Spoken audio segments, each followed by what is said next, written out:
There's one of the talking heads on KDOW. He bum raps the 401k. He says bad because there are hidden fees, he says. He says there's 27 of them. Can I get some confirmation of do they exist or not? Yes, there's fees in the 401k plan that are kind of hidden. Most of them have them. They usually have the mutual funds in the 401k plan are usually have not the best funds and funds that tend to be higher in their annual management costs in those funds. And, there's fees because of the different reporting requirements required by 401k. So, yeah, there's we can call them hidden because they're not really transparent, but they are there. You can see them, but you just have to work to find them. So, yes, he's right. Okay? Well, if I can find them, I'll try to. Good luck. Good luck, Paul. Thank you for the call. Let's go ahead and play another voice bank question from a listener in Seattle. It came in earlier on 888-99-CHART. Hey, Steve or Justin. This is Craig from Seattle. Got a question I'm hoping you can help me with. I'm building a shop on my property. It's going to be about $150,000, and I don't do debt, so I'm going to cash flow it. I should be able to cash flow about $100,000 of it just out of income and existing resources. The other 50 is going to need to come from some investments, and that was planned the whole time. My question is, I've got RSUs with a Fortune 100 company that'll be about $55,000, and then I've also got about a $300,000 brokerage account. My thought is to cash out the RSUs because I've got another 110 unvested, and that continues to grow year after year. They vest over 5 years and pay out quarterly. And because it's already part of my AGI, when they vest, I don't want to add to my AGI and pop into the next tax bracket. But I wonder if I'm missing anything, if it's better to take from the brokerage. Am I better off doing, because they're at a loss this year also, am I better off doing early shares that may have some gain or later shares that are definitely going to have some loss?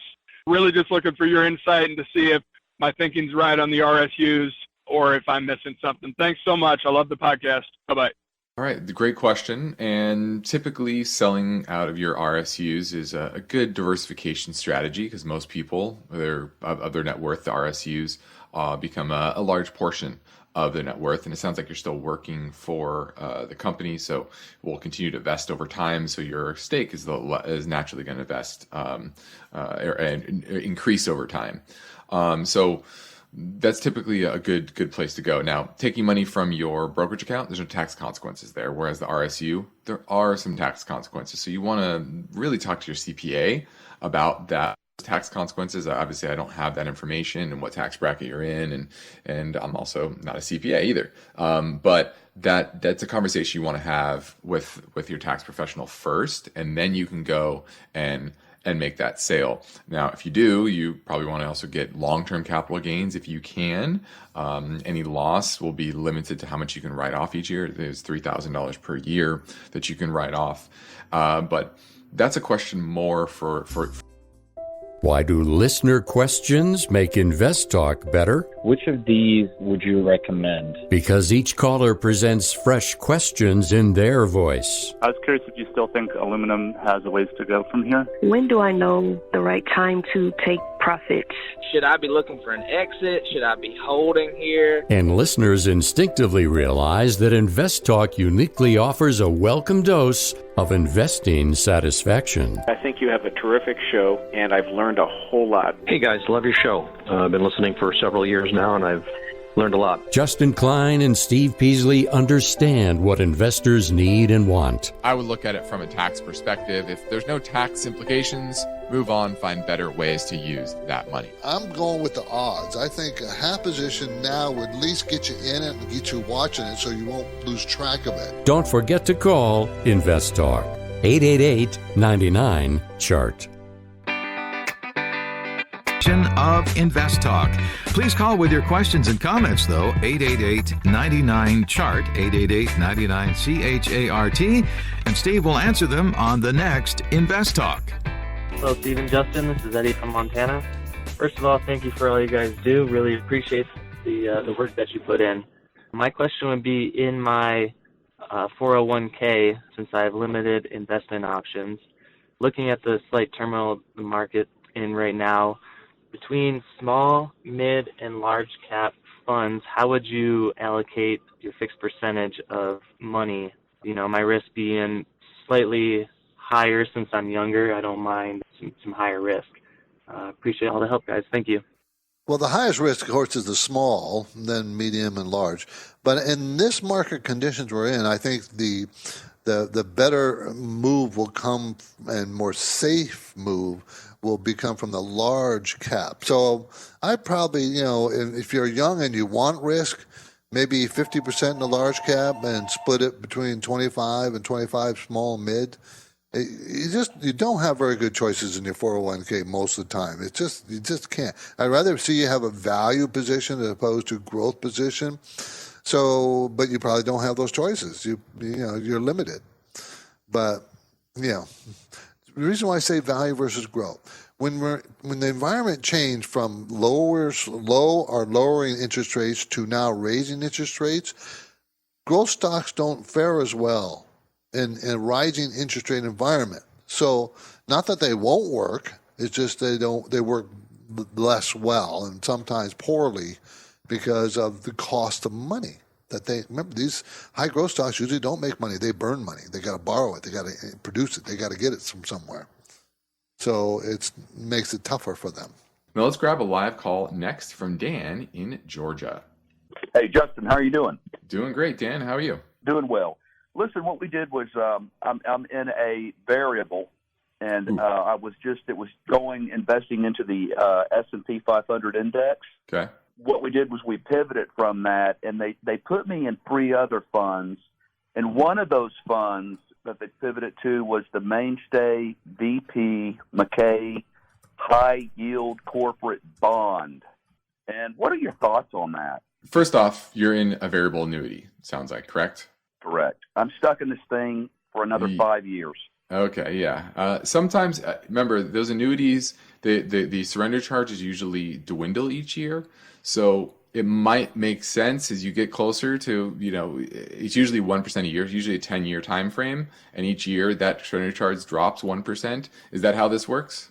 I think so, yes. Okay. So I would think about it, especially if you get a good buying opportunity in the market to cash that out at before you wait for the full 5 years, because it might make sense, to just bite the bullet, take a 2, 3, 4% hit. So that's number one is try to strategically figure out how to get out of that sooner rather than later. Now the Mainstay McKay High Yield Bond ETF is a very average high yield bond fund. It yields about 5%. Its effective duration is 3.6, so it's not long-term in maturity, so that's probably the best thing I can say about it. Its expense ratio is very, very high. So I would that's why you don't want to be in a variable annuity. A lot of people don't understand that there's fees within the annuity, and then there's high fees typically within those mutual funds that you get to invest in. So that's why they're terrible investment vehicles. So this is an okay, probably slightly below average high yield bond ETF. Fine right now. It depends on what else the options are. But this is just kind of average. Thanks for the call. The InvestTalk voice bank never closes. I have a question for you about Amazon. So your questions keep coming. Question about PE ratios. And that's okay, because Steve Peasley and Justin Klein specialize in unbiased guidance. If I'm looking at a dividend company, I'm looking for consistency of earnings and dividends. Your standard daily chart typically goes back 1 year. Steve and Justin are fearless, so don't forget to call InvestTalk. 888-99-CHART. Hi, Steve and Justin. This is Rick from Colorado. I was wondering how you set your target price to sell. Let's say you buy something at the bottom of its 5-year PE range. Do you extrapolate that out to the top of its 5-year PE range to sell, or do you pick something in the middle? Looking forward to hearing the answer on the show. Thanks. If we use that as a trigger, that just a simple PE, we would use a trigger of we'd probably use the Fibonacci numbers, maybe 60% rise from the top to the bottom of a range that the stock sells in. But yeah, it wouldn't be a 50% rise. We'd have to see a bit more than that of the range, the PE range. But we don't generally use the PE as a reason to get out. That's because the PE it changes all the time. The E changes. Okay, the price changes. Everything changes. And what if we see an opportunity here that they have some? For instance, let's talk about the most recent what was that? The act that the Congress just passed. They say it's Inflation Reduction Act, which is not. You can't spend $800 billion and say that it's going to reduce inflation, no matter how you say it. But let's talk about that. They're spending a huge amount of money in the clean energy sector. So, I may not, if the PEs go up, I may let it run if I'm in one of those types of stocks that's going to benefit from all the money the government's spending on that over the next 10 years. So, you may not, that's why we don't just use the PE as a range, as a trigger. The PE range as a trigger. I wouldn't suggest that. I would not. Hey, Steve and Justin. Thank you for the show. I'm a relatively new investor. I opened up an account looking to kind of invest for a longer-term goal, like an investment property or something like that. Based on your show, I know that a large portion of my portfolio should include bonds. And I know everyone likes to call and talk about companies and options and things like that. But I was wondering if you could give me a rundown on what bonds you guys like to buy, what I should look for when buying bonds. I know there are a couple different types of bonds, investment-grade corporate bonds, treasuries, things like that. I was also wondering what a junk bond is, if that's just a name for a bond or if that means that it's junk and shouldn't be invested in. Appreciate the show and appreciate you guys answering my call. Listen for it on the podcast. Thank you. Okay, that's a lot of answering to do there. First of all, if you're young, we don't recommend bonds. You don't need to be in bonds. It's only when you approach in retirement that you want to take less risk that you start moving toward bonds. And we like you buying the individual bonds, not the bond funds or the bond ETFs. Now, bonds are a whole different animal from stocks, so it's very different. I'll answer the last question there about junk bonds. Okay, investment-grade corporate bonds are BBB plus or higher. That's the rating. There's 2 rating agencies. I won't get into that. But you want a higher rating bond, investment grade. Now, BBB plus or better. Now, junk bonds are rated below that. That doesn't mean you can't invest in them. They're perfectly fine to invest in. Just realize they are higher risk. Now, it goes from BBB plus to BBB to BB plus to BB to double B minus and blah, blah, on, all the way down, okay? So the higher rated junk bonds, most of them are fine. These junk bonds just pay a higher yield. And the problem we've had in recent times is their yields are not enough to make up for the risk. So stay away from the junk bonds. But it doesn't mean you never invest in them. It doesn't mean that at all. Junk doesn't mean it will go under. But junk bonds have a higher percentage of going bankrupt and not pay the bonds back than investment grade. But still, you still can invest in them. You just got to be careful. You're listening to InvestTalk, everybody. I'm Steve Peasley. We want to answer your questions. Our listener line number is always ready for you, 888-99-CHART. Beginning our experience, we're here to answer your question. Next, variable annuities. You kind of talked about this on a previous podcast, but essentially I'm wondering your thoughts on these indexed variable annuities that have buffer protection. One was kind of came up in a discussion with me and another financial advisor, and they seem like a great deal. Let's say you take an IRA and you put it into indexed variable annuity. The downsides to this are the illiquidity because there's surrender charges for 6 years. But if you don't need this money, say, you're my age, late 20s, early 30s, you don't need this money till retirement anyways. The illiquidity isn't really an issue because you don't plan on touching it anyways, assuming it's not a Roth IRA. And they seem like a great deal, and I wanted to get your thoughts on it. Again, you have these buffers, downsides are illiquidity. You put it in an S&P 500 index fund, let's say, when you're tracking the S&P, and maybe the S&P is, still not weighted exactly how you would put together an ideal portfolio, but given the fact that you have this buffer and the fact that also, the majority of money managers don't outperform the S&P index to begin with, it seems like a pretty good deal, but I just wanted to get your thoughts. Okay, thanks. Bye. Okay, indexes is a good deal. I like indexing. You don't need to hire people like me if you don't want to. But annuities are expensive. You were talking about the buffer. Maybe I need to explain that quickly to everybody, what a buffer, what he's talking about. Some of these annuities now, and they're indexing annuities. It's an index annuity, so all it does is buy the index, okay? They buy a mutual fund, an index mutual fund. So you got to pay a fee to the annuity and pay a fee to the mutual fund. And, of course, you can't get out, or you can, but it will cost you a lot of money because they're selling this. Someone's getting commissions, usually 5% of whatever you put in goes to the salesperson. So you got to usually hold on to them for 10 years. But if you're a long-term holder like he suggested, that doesn't really worry about anything like that. So remember, and there's two kinds of annuities. There's a fixed annuity and a variable annuity. We're talking about a variable annuity investing in an index. The guarantee that they're talking about, the buffer he's talking about, means that you will never, they guarantee that you will never lose money. The value of annuity will never go below your initial investment. And how can they say that? I mean, what happens if the market crashes? They'll still guarantee it. Now, it's not much risk to them, and there's not much danger for you, because there's been no period of 10 years, well, maybe one in the last 100 years, where the stock market ended up being down.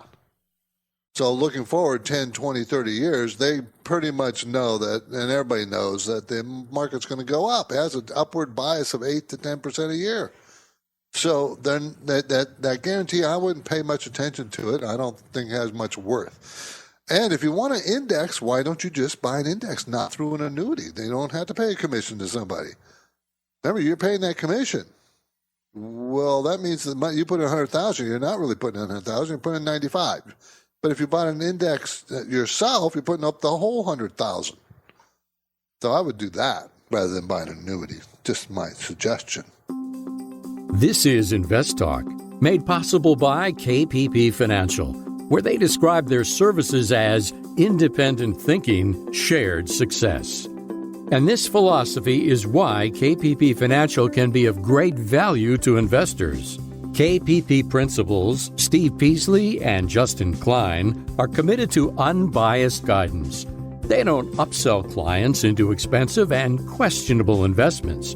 Instead, Steve and Justin provide honest opinions and proven strategies based on the individual's current portfolio and risk tolerance. Working with KPP Financial, you can be assured of consistent dedication toward the goal of helping you achieve financial freedom. You can get things started with a phone call or a simple message through InvestTalk.com. The InvestTalk radio and podcast continues now. The phone lines are open. Call with your questions. 888-99-CHART. Hi, Steve and Justin. My name is Todd in Colorado, 6-month listener here. Love the show. I have a question about where to store holdings for stock buying and investing. I have an IRA, but it's maxed for the year. Is it wise or even legal to have several IRA accounts? Or what is the best way to set up accounts to invest from? Anyway, appreciate everything you guys do. Love the show, and I look forward to hearing the answer. Have a good one. No, don't set up several IRA accounts. Don't do that because, first of all, you're only limited to a certain amount every year, and you can't have other accounts and put money in them because you can't write them off, and there's no reason for that. And the government might think that you're trying to avoid taxes illegally. So don't do that. That is not a way to do it. If you have extra money, you just put it in the market. You open up a regular account, an individual or a joint account, and just invest it. That's the simplest way you can do it. If you want to sit on cash, you can sit on cash and wait for an opportunity you think that the market's going to provide. So, but just don't try to open up a number of IRAs. I'd like to see you have both a Roth and a regular IRA, but most of the time 401k is fine, and then have a Roth IRA, because most employers don't offer. If you don't know the numbers, you don't know your business. That's true when your business is growing fast, and even more true when there's a lot of uncertainty. Inflation is running rampant, supply chains are clogged, and labor market is tight. What does that mean for margins? But not every business is in the dark, and NetSuite is helping business owners everywhere. Over 31,000 businesses know their numbers because they use NetSuite by Oracle, the #1 cloud financial system. NetSuite gives you visibility and control of your financials, planning, budgeting, and of course, inventory. So you can manage risk, get reliable forecasts, and improve margins.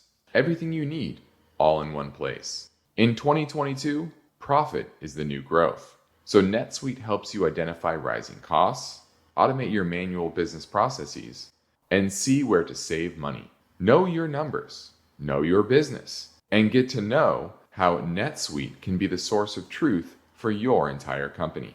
Right now, NetSuite is offering a one-of-a-kind flexible financing program. Head to netsuite.com/investtalk right now. netsuite.com/investtalk. netsuite.com/investtalk. Take a guess. How many job seekers do you think visit LinkedIn every week? The answer is 40 million. As anyone who has ever had to search for excellent job candidates can tell you, finding the right job seeker can be a daunting task. That's why you will appreciate the power of LinkedIn. Create a free job post in minutes on LinkedIn Jobs to reach your network and beyond, to the world's largest professional network of over 810 million people. Then, add your job and the purple #hiring frame to your LinkedIn profile to spread the word that you're hiring so your network can help you find the right people to hire. Simple tools like screening questions make it easy to focus on candidates with just the right skills and experience so you can quickly prioritize who you'd like to interview and hire. It's why small businesses rate LinkedIn Jobs #1 in delivering quality hires versus leading competitors. LinkedIn Jobs helps you find the candidates you want to talk to faster. Did you know every week nearly 40 million job seekers visit LinkedIn? Post your job for free at linkedin.com/invest. That's linkedin.com/invest to post your job for free. Terms and conditions apply.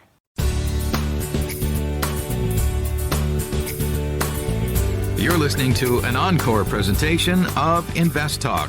Please call with your questions and comments, though, 888-99-CHART, 888-99-CHART, and Steve will answer them on the next InvestTalk. Hey, Steve or Justin, this is Vince from Orlando. I've got a question regarding 401 allocation. Previously on an episode, Steve had mentioned to have, when you're under 40, to have 25% for small cap growth or value, 25% for mid cap, 25% for large cap growth, and 25% in international.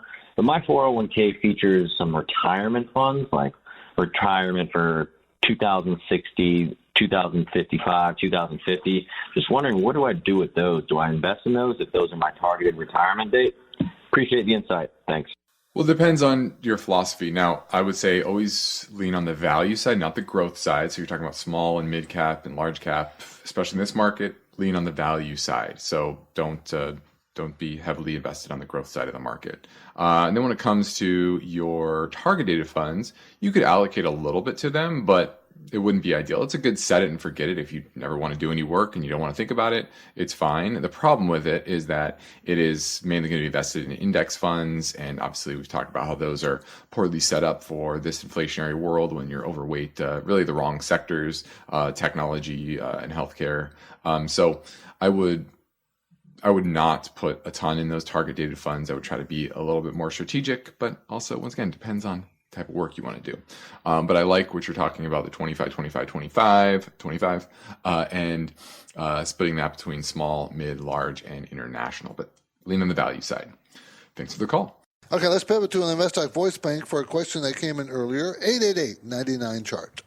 Hey, how you doing, Steve and Justin? This is Will from New Orleans. I'm giving you a call on, it's not really a stock question, it's more like a economic question. I see China is going through it with these. I think it's Evergrande. Evergrande is having like I think they're missing a payment or something. I'm not too familiar of the exact wording, but I did read that they have ghost cities in China, and it just seemed like China is just doing a lot of falsified things, like they're just hiding the real truth and just putting out information. So my question is, I see Bridgewater, the world's largest hedge fund, sold $1 billion worth of Chinese stock. So I'm thinking, what do you think about the Chinese economy, and what domino effect will that bring to our economy if Evergrande, collapse? Just give me your thoughts on that. Thank you. Actually, it's a very good question. Evergrande is a builder, one of the biggest, largest builder in there, and they were building apartments, apartment buildings, selling to the public, and they were selling them before they even built them. And how they got the money? Okay, they got the money through bond sales, and municipal bond sales and stuff. And so it's kind of a domino effect. They can't produce any more money. They ran out of money, and they didn't finish the buildings. Some of them they didn't even start, and the people have already bought the buildings, have mortgages that they're not paying. It's kind of collapsing. I think their economy is really in trouble. I saw a report that the economy is going to grow 4% this year. But you know what? You're right. We don't really know. They can hide a lot. They can't hide everything, but they can hide a lot. One thing it should tell us is that the demand on commodity prices commodities are probably going to go down, because you can't imagine how much pressure China puts on commodity prices and commodity supplies. So that's probably going to ease off a bit. They're still growing, but it's going to ease off, and I think that will help us get control of the inflation here in the United States and in other places of the world. But one of the issues of inflation here in the U.S. that I don't see us controlling is wage inflation. I don't see that, with the jobs we have and the jobs available, and workers, not going back to work because they don't feel like it, and quitting their jobs, a high quit rate, and demanding better benefits, and it just seems like wage inflation is going to continue. But that's a very good question. I think China's economy is in a lot worse shape than that we know, and we probably will never know. They've been hiding it for years. This is InvestTalk, made possible by KPP Financial, where principals and InvestTalk hosts Steve Peasley and Justin Klein are independent financial advisors. For clients, they are fiduciaries. Steve and Justin have a duty and a commitment to always place the interests of their clients ahead of the firm. This is different from the way many other organizations operate. And one way you can realize the benefit of an association with KPP Financial is to know that KPP practices parallel investing. This means that the personal investment accounts of KPP principals participate with client investments at equal prices and percentages. It's an important difference.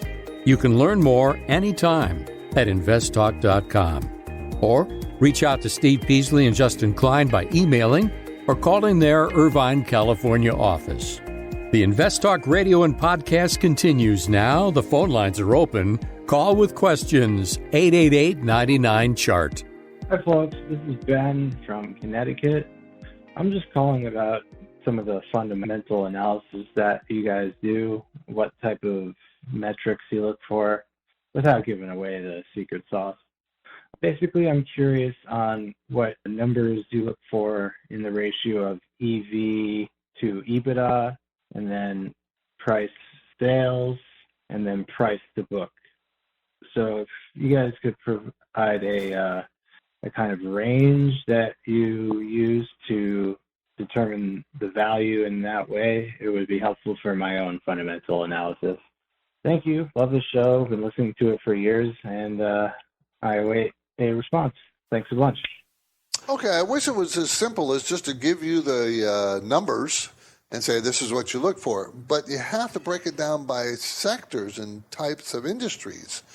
because you can't compare a tech growth stock with an industrial stock. The numbers are very different. The PE ratios, the earnings, but everything is very different. So it's not that simple, okay? You do know that the overall S&P 500 PE ratio is between 15, 16. So in general, that's, you don't, if you're a value investor, you want to pay less than that. But if you're a growth investor, you're going to pay more. See, and then it winds down to the individual stock positions, from sector analysis to the economic projections to sector analysis to the individual stocks and how they perform against each other. It is just not as simple. I can't just say, okay, I'm looking for, I can say stuff like, we look for rising profit margins, rising, not falling. Stay away from falling. We like to have value plus growth in the stocks we buy, generally speaking. And it depends on what kind of investor you are. If you're an income investor, we love high dividends. And therefore those metrics are very different of that company than one who doesn't pay a dividend. So that's about as best as I can do as far as answering this question. It's tough. It's very difficult. Do you have questions about FDIC security, mortgages, money market funds, losses to your retirement plans? Give us a call today, 888-99-CHART. Hey guys, love the show. This is Corey in North Carolina. I had a question about my IRA. I have a traditional IRA, and I started out with about $2,000 in it. Since been listening to the podcast, and it's grown just based on some penny stocks I've invested in to a little over $12,000 now in just a couple months. I'm 32 years old, and I'm wondering if I should convert it to a Roth IRA just based on paying the taxes up front now, and if I continue to grow it more and more using that Roth advantage of, getting the tax breaks, 59.5 or however old it is you have to be to draw from the IRA. Look forward to hearing the answer, and keep up the good work. Thanks, guys. I wish there was a simple answer to that, but there isn't. So I was wondering if you have from your work a 401k, and is that a Roth 401k or a regular 401k? If you have a regular 401k and you have a regular IRA, then I'd probably be more prone to convert it. But you realize you can open up a Roth and just convert part of it, because whatever you convert is going to be added to your incomes for that year, and you're going to have to pay income tax. So whatever you convert from your regular IRA to the Roth, remember, you convert $2,000, well, that's $2,000 more in your income tax. So what tax bracket are you in? So if you're in a very low tax bracket, then it might be wise to convert it, because you'd be paying low taxes. But if you convert the whole thing, would that push you into a higher tax bracket? And do you want to do that? That's why I said it's not a simple answer as yeah or no. Do it. It's just not that simple. But these are the things you got to consider. So if you want to talk about it, or you can talk to your accountant. That might be the smart place to talk to initially, to see what the burden of tax would be if you convert it. Good question. Thanks for the call. I appreciate it. Let's go to Dave in Ohio. Wants to talk about dividends. Hi, Justin. Thanks for taking my call. Of course. And I listen every night. Appreciate it. My question is about dividend investing. Okay. I have about $1.2 million invested, and it's generating about a little over $3,300 a month. Mm-hmm. I was wondering is that on the low side? I mean, should I be making a little more money on that? I mean, just your thoughts. Well, I mean, you're talking roughly a 3.5% yield, somewhere in that range, which I think that's sustainable. It seems like. Obviously, it depends on the companies, and that's really what I'd really like to do is dig into the companies that you're owning. So if you want to set up a portfolio review, I think that would be helpful, because remember, dividend investing is not about the dividend; it's about the company, because the dividend can go away. Any company can eliminate their dividend at any time, and if their business model becomes impaired for whatever reason, that's the first thing they're going to do. If they're trying to repair their balance sheet, they're trying to reinvest in their business, well, paying out to their shareholders is not going to be a first priority. The first priority is staying in business and growing their business. And so, it's 3.5. I'm glad you didn't say 7, because that would mean that, hey, you're owning way too many companies that have huge dividends, which means they're very high risk. And sometimes that high risk is warranted, and it's smart because they have a good plan and et cetera, and they're going to dig themselves out of whatever they're in, and that's a nice yield. But for the vast majority of companies, it's a modest dividend, 2%, 3%, 4% is probably where you want to be. And you want to focus on those companies that have consistent profitability, cash flow, and their payout ratio is relatively low. Their cash dividend payout ratio, meaning the percentage of their cash flow that they're paying out into a dividend, is relatively low as well. And that's important. So I'd really encourage you, reach out to me, go to investtalk.com, set up a portfolio review. I'll look at all your positions and give you a sense of, are you invested in too high risk names? How much risk are you taking overall? Should you be shifting to different sectors, different parts of the market, small cap, mid cap, et cetera? So I really encourage you, Dave, to reach out to us, and we can set something up via GoToMeeting or a phone call. So thanks for the call, Dave. 888-99-CHART, everybody. Give me a call. Love to talk to you. We're live, and we're going to go to Mark in Morgan Hill. How you doing, Mark? Morgan Hill, by the way, is in California, up the coast a bit from me and down from San Jose, down from Silicon Valley. How you doing, Mark? I'm doing well. Thanks for taking my call. Thank you. I had a question about closed-ended funds. I discovered them about almost a year ago, and I went from investing a little bit to quite a bit, over 200,000 now I'm in them, including munis. They're doing really, really well. They're not talked about very much in investment circles, and it's hard to get information. So I wanted to ask you your thoughts on them. I realize there's risk involved, but so far so good for me. I just wanted to know your thoughts. Sure. A closed-end fund is neither good nor bad. It's a different type of investment. Okay, everybody knows what a mutual fund is. Everybody knows what ETFs are. But closed-end funds have been around a lot longer than ETFs, exchange-traded funds. What's the difference is between a mutual fund, an ETF, and a closed-end fund. The closed-end fund has a finite number of shares. It can do anything that a mutual fund or ETF can do. Follow an index. It can buy and sell stocks. It can be a bond closed-end fund. But being that it has a finite number of shares, like a company, like a stock company, it can sell at higher than the net asset value of the fund's holdings. So, an open-end fund, which is a mutual fund or an ETF, means it always sells at what is the value of the holdings it has. A closed-end fund can sell at a discount to the value or a premium to the value. So you can buy a closed-end fund and you can pay more than what it's really worth. The holdings are worth less than what you have. Or you can buy at a discount and the holdings can be more. So don't think that it's really that different of an investment than all the others, other than it can sell at a discount or a premium. Of course, you would like to buy it at a discount because you're getting the stuff that it's holding cheaper than the market value is. But there's nothing wrong with having them. There's no magic there. It's just that if you buy a good closed-end fund, you get a good managed fund. There you go. You get the assets that's in the fund. Okay. So they're fine, Mark. There's nothing wrong with them at all. Nothing wrong with them. But you do want to know if you're buying at is it trading now? Has they done very well, as you suggested? Is it at a premium to what the holdings are? And maybe you want to, sell some because it's at a premium. Okay?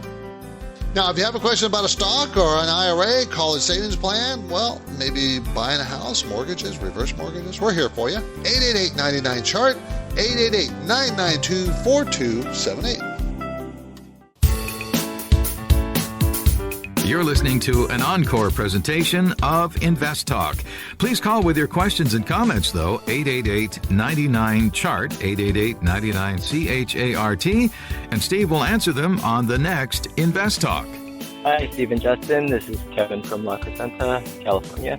I know that you guys don't necessarily follow any particular research or buy any research or make your trades based on any outside research, but I'm wondering if there's any investors, besides Warren Buffett, where you kind of just follow their moves and don't make the trades based on it, but it just kind of piques your interest. If there are any investors you kind of are interested in what they're doing. Just a question I've been wondering. I'll be listening for your answer on the show. Thanks. Sure. I mean, there's a great point there that you never want to make a decision based on one thing. Warren Buffett buys it, so I'm going to buy it. It's a terrible way to make a decision. The risk tolerance level for Warren might be different than yours, and his overall portfolio construction might be different than yours. You maybe disagree for his reasons why he's buying that particular company. And Warren's been wrong. Throughout his history, he's been wrong plenty of times, just like we all are. We're all wrong. So, you're not going to guarantee yourself a profit by investing away one particular investor invest, because we all make mistakes. So what you want to do, though, is maybe, like you said, spark your interest in a particular name, do a little more background research, look for other opinions, look for the risks, as well as understanding the upside, and then making a fully informed decision. Then you can go and make the trade. Are there others that would like? Yes, Seth Klarman. He's a big hedge fund guy. On the bond side, I do like Jeffrey Gundlach. I think he's very astute, and he understands kind of the macro dynamics. Ray Dalio is also very good. Bridgewater's kind of quad matrix is a good way to understand over and underweight particular sectors. So those are helpful. But for example, Ray Dalio, I don't buy into this China's going to surpass us type of thing the way that he speaks about. So it's a good example is where I don't agree with him, even though I respect a lot of his thinking. So make sure you take anybody's opinion, including my own, with a grain of salt. Hey, how's it going, Steve and Justin? I have a quick question in relation to options trading. Appreciate all the insight and knowledge. I've kind of taken that and been able to implement it into a trading strategy that I've done quite well with. So my question is kind of related to tax implication associated with it. I know these are all short-term gains. I just wanted to know if there was any avenue to offset this, or when you're dealing with short options, you're just kind of stuck with paying this high tax rate. So I'm looking forward to hearing the answer on your show, and thank you again. Yeah, you're right. Option trading, that's short-term capital gains, and the only real way you can deal with that is end-of-year tax loss selling. In December, look at your positions. Maybe there are names you can switch out, positions you can switch out. Maybe you're long Exxon and you sell Exxon, at a loss, and you buy Chevron, for example, something very similar, and you can take that loss but still keep access to that particular sector, for example, or type of company. Same with options, right? You're probably going to be down on some options. Take some losses before year end, rotate those into some similar type of names. So tax loss selling is really all you're going to be able to do to mitigate those gains. Yeah, that's the point of options. It's speculation, and speculation is not taxed at long-term capital gains. The point of long-term capital gains is to get you to hold for over a year, and most of the time, in the option market, you're not doing that. Thanks for the call. Hey guys, this is Dan from Seattle. You guys manage my portfolio. I just wanted to say thanks. You're doing a great job with it. But I manage my niece and nephew's Roth IRAs, and I just had a quick question. I have them in the 3-fund portfolio with 3 ETFs, SCHG, SCHV, and SCHA, which is large cap growth, large cap value, and small cap stock or ETFs, all through Schwab. And what we do is every month we go in and we buy whichever one is down the lowest. So we've been buying lots of value over the last 2 years, and now we're buying lots of growth. And I know you say growth will probably underperform, but with them having such long time horizons, they're both 20 years old, 18 and 20, is that a good strategy, just to keep buying whichever one's dipping the most and not letting them get too unbalanced? But I just wanted to see what you thought of that 3-fund portfolio and that strategy. Thank you. Frankly, there's nothing wrong with it if it's a long-term outlook, because there's times when value outperforms, there's times when growth outperforms, and we've been dealing with growth outperforming for a number of years, and we feel, Justin and I feel that values turn. But that doesn't mean growth doesn't work. It just means that value should perform better for a while. How long? We don't know. I mean, no one really knows these things, but I think a good spread that you have, and ETFs are spread out broadly into the sectors they're in, I see nothing wrong with you holding on to that. It will be fine.